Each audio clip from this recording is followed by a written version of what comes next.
হ্যাঁ, হ্যাঁ, আসসালামু আলাইকুম দর্শক। আমি ডাক্তার মোহাম্মদ সুমন আলী, বিশেষজ্ঞ কোলোরেক্টাল সার্জন। বর্তমানে কর্মরত আছি ঢাকা মেডিকেল কলেজ হসপিটালে। এর আগে দীর্ঘ ৮ বছর আমি কর্মরত ছিলাম ঢাকা পিজি হাসপাতালে। তো আজকে আমরা যে বিষয়টা নিয়ে কথা বলবো, যে অপারেশন, বিভিন্ন ধরনের অপারেশন, বিশেষ করে ক্যান্সারের operation, colon cancer, rectal cancer সহ পাকস্থলীর ক্যান্সার, অন্যান্য ক্যান্সারের যে অপারেশন, সেই অপারেশনের পদ্ধতি কিন্তু আর আগের মতো নাই। মানে 5 বছর আগেও যে পদ্ধতিতে, 20 বছর আগেও যে পদ্ধতিতে অপারেশন করা হইতো, এখন কিন্তু আর সেভাবে অপারেশন করা হয় না। সম্পূর্ণ নতুনভাবে আধুনিক টেকনিকে অপারেশন করা হয়, যার কারণে আগের তুলনায় ক্যান্সারের আউটকাম কিন্তু অনেক ভালো হয়েছে। আমাদের দেশ সহ সারা পৃথিবীতেই কিন্তু ক্যান্সারের আউটকাম অনেক ভালো হয়েছে। তো আজকে আমার সামনে আপনারা যে যন্ত্রগুলো দেখতে পাচ্ছেন, এগুলো হচ্ছে এক ধরনের স্ট্যাপলার। আমরা খাতা বা কাগজ স্ট্যাপলার করার জন্য যে যে স্ট্যাপলারগুলো ব্যবহার করি, এটাও এক ধরনের স্ট্যাপলার।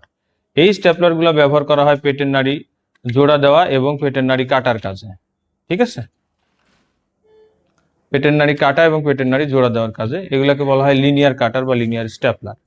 এইটা দেখতেছেন, এই স্ট্যাপলারে এরকম কার্টিজ বা পিন লাগানো হয়। পিন লাগাই তারপরে সেটা সেটা দিয়ে পেটের নাড়ি কাটা যায় এবং জোড়া দেওয়া যায়। আপনারা যদি এই যে আমরা একটু আগে এই অপারেশনটা করেছি, কোলন ক্যান্সারের অপারেশন, এই যেখানে দেখতে পাচ্ছেন এটা হচ্ছে ক্যান্সার। তো ক্যান্সারের আধুনিক নিয়ম অনুযায়ী এই অপারেশনটা করা হয়েছে। এইখানে আপনারা যদি খেয়াল করেন যে স্ট্যাপলার দিয়ে আমরা এই অংশটা কাটছি এবং এটা জোড়া লেগে গেছে। এখানে পিন, খেয়াল করলে পিনও দেখা যায়। এই পাশটাও তাই, এই পাশটাও তাই। এই যে দু একটা পিন এখানে দেখা যাচ্ছে বাইরের দিকে। তো মেসেজ হচ্ছে আধুনিক পদ্ধতিতে অপারেশন করা হয় এখন, এবং অপারেশনে এই ধরনের স্ট্যাপলার, বিভিন্ন ধরনের স্ট্যাপলার ব্যবহার করা হয়। এই অপারেশনে আমরা এটা ব্যবহার করছি।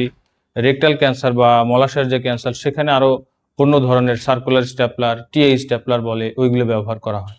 এছাড়াও সুতা দিয়ে বেঁধে রক্ত বন্ধ করা হতো আগে, বা ডায়াথামি মেশিন ব্যবহার করা হতো। এখন কিন্তু রক্ত বন্ধের জন্য বা অপারেশনের ডিসেকশন বলে বিভিন্ন স্টেপে নতুন ধরনের যন্ত্র ব্যবহার করা হয়। এই যন্ত্রটা যেটা দেখতেছেন, এটাকে বলে হারমোনিক স্কালপেল। এই যন্ত্রটা দিয়ে কাটলে, ছোট ছোট ছোট রক্তনালী, অন্যান্য স্ট্রাকচার কাটলে এটা রক্তপাত হয় না। এবং এটা আল্ট্রাসাউন্ড বেজ একটা যন্ত্র, কোনো ইলেকট্রিসিটি বেজ না, যার কারণে এইটার কমপ্লিকেশন রেট খুবই কম, জটিলতার রেট খুবই কম। রক্তপাত এ ধরনের অপারেশনে বা এই যন্ত্র নির্ভর অপারেশনগুলোতে রক্তপাত খুবই কম হয়। যেমন আমরা এই রোগীর কোলন ক্যান্সার অপারেশন করেছি। দেখেন যে কোলন ক্যান্সার অপারেশন করলাম, এত বড় একটা টিউমার, এবং এই অপারেশনটা প্রায় 3 ঘন্টা ধরে অপারেশন করলাম।